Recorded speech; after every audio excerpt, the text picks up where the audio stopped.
pumalo na sa 35 ang patay sa lindol sa Mindanao. Ayon po yan sa NDRRMC. Sakto yan sa unang araw ng pasukan sa Davao Region kung saan niyanig ang flag raising ceremony ng mga estudyante. Marami ring eskwelahan at infrastruktura ang napinsala.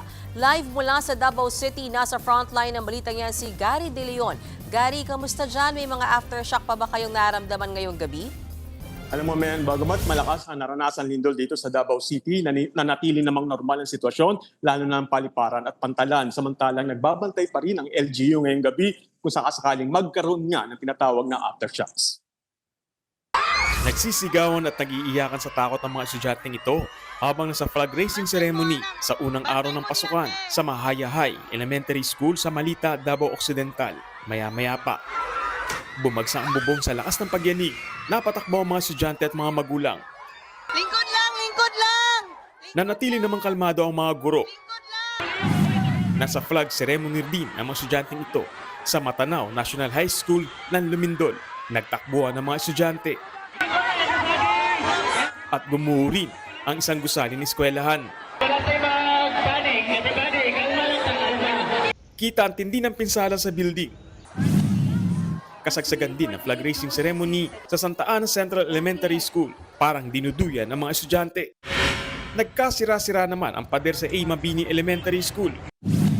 Hinimatay naman at nahirapang huminga ang ilang estudyante ng Santa Cruz National High School sa Davao del Sur nang magpanik dahil sa pagyanig. Agad naman siyang sinaklolohan ng mga kawani ng Philippine Coast Guard. Bumigay naman ang barangay hall na ito sa Malalan Jose Abad Santos, Davao Occidental.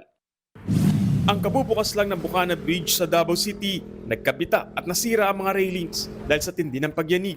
Ina-assess na ng DPWH Davao Region ang infrastruktura. Bumagsak naman ang bahagi ng kisame sa labas ng isang mall na ito. Nagkakrak naman ang ilang palapag ng condominium na ito sa lungsod. Pagkatapos ng lindol, sumiklab ang sunog sa Davao Convention Center. Nihinalang nag-spark ang kable ng kuryente na naging-mitsa ng sunog.